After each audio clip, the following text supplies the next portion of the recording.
اعوذ باللہ من الشیطان الرجیم بسم اللہ الرحمن الرحیم۔ السلام علیکم دوستو، تابوت سکینہ اور ہیکل سلیمانی یہودیوں کے لیے روح زمین پر انتہائی مقدس ترین چیز ہے۔ تابوت سکینہ دراصل ایک صندوق کا نام ہے جس میں جلیل القدر پیغمبروں کے تبرکات اور آسمانی اشیاء رکھی گئی تھیں۔ تابوت سکینہ حضرت آدم علیہ السلام سے ہوتا ہوا حضرت سلیمان علیہ السلام تک جا پہنچا۔ اس صندوق میں حضرت آدم علیہ السلام سے لے کر حضرت موسیٰ علیہ السلام تک کے تبرکات محفوظ تھے۔ اسی تابوت سکینہ میں تورات کی وہ تختیاں بھی تھیں جو حضرت موسیٰ علیہ السلام کو رب تعالیٰ نے طور سینا پہاڑ پر عطا کیں۔ تابوت سکینہ کے بارے میں مؤلف قرآن میں مفتی شفیع رحمۃ اللہ علیہ فرماتے ہیں، بنی اسرائیل میں ایک صندوق چلا آتا تھا، اس میں برکات تھے حضرت موسیٰ علیہ السلام کے اور دوسرے انبیاء علیہ السلام کے۔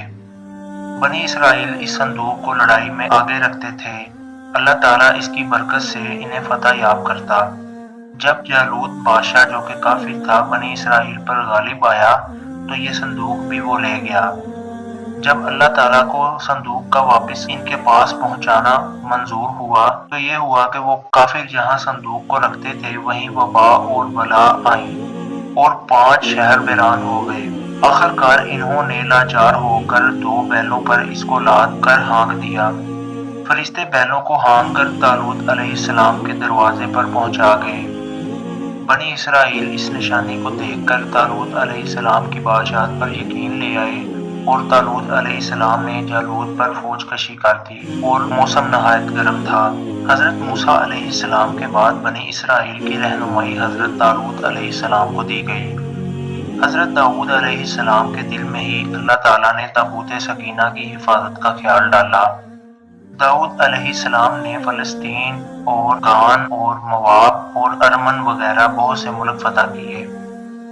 مصر تک اور ادھر دمشق تک ملک کو وسعت دی اور ان کی حیات میں ان کے بیٹے ابشالوم نے ان پر بغاوت کی مگر وہ ناکام رہا۔ انہوں نے اپنی حیات میں شہر یروشلم میں خدا تعالیٰ کے لیے مسجد یعنی بیت المقدس بنانے کی تیاری کی مگر مکمل نہ ہو سکی۔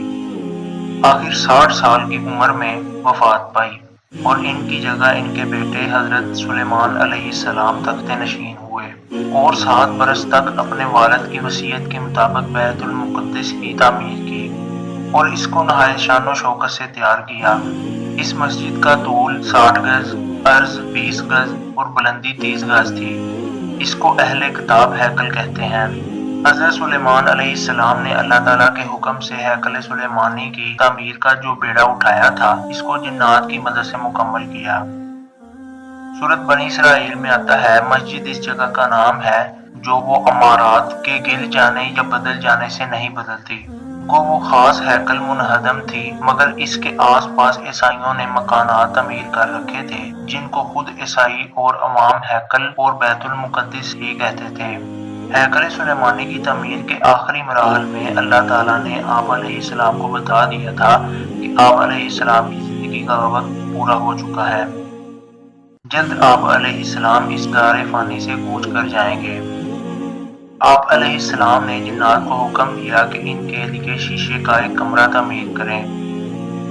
کمرے کی تعمیر مکمل ہونے پر آپ علیہ السلام اس میں چلے گئے اور اپنی لاٹھی کے سہارے کھڑے ہو گئے تاکہ موت واقع ہو جانے کے بعد آپ علیہ السلام کا جسم مبارک زمین پر نہ گرے اور وہ یہی سمجھیں کہ آپ علیہ السلام زندہ ہیں اور ہیکل سلیمانی کی تعمیر مکمل کریں۔ قرآن میں اس واقعے کا ذکر موجود ہے جس میں اللہ تعالیٰ فرماتے ہیں کہ جب ہیکل سلیمانی کی تعمیر جنات نے مکمل کر لی تو اللہ تعالیٰ کے حکم سے جس لاٹھی کے سہارے حضرت سلیمان علیہ السلام کھڑے تھے اسے دیمک نے کھا کر کھوکھلا کر دیا اور وہ آپ علیہ السلام کا بوجھ نہ سہار سکی اور آپ علیہ السلام جو موت واقع ہو جانے کے بعد اس کے سہارے کھڑے تھے گر گئے، جس سے جنات اور دیگر مخلوقات کو آپ علیہ السلام کی موت کا علم ہوا۔ ہیکل سلیمانی کے اندر ایک اور کمرہ نما عمارت تھی جسے قدس کا نام دیا گیا، جہاں ایک پردہ کے پیچھے محراب تھی جس میں تابوت سکینہ کو رکھا گیا تھا۔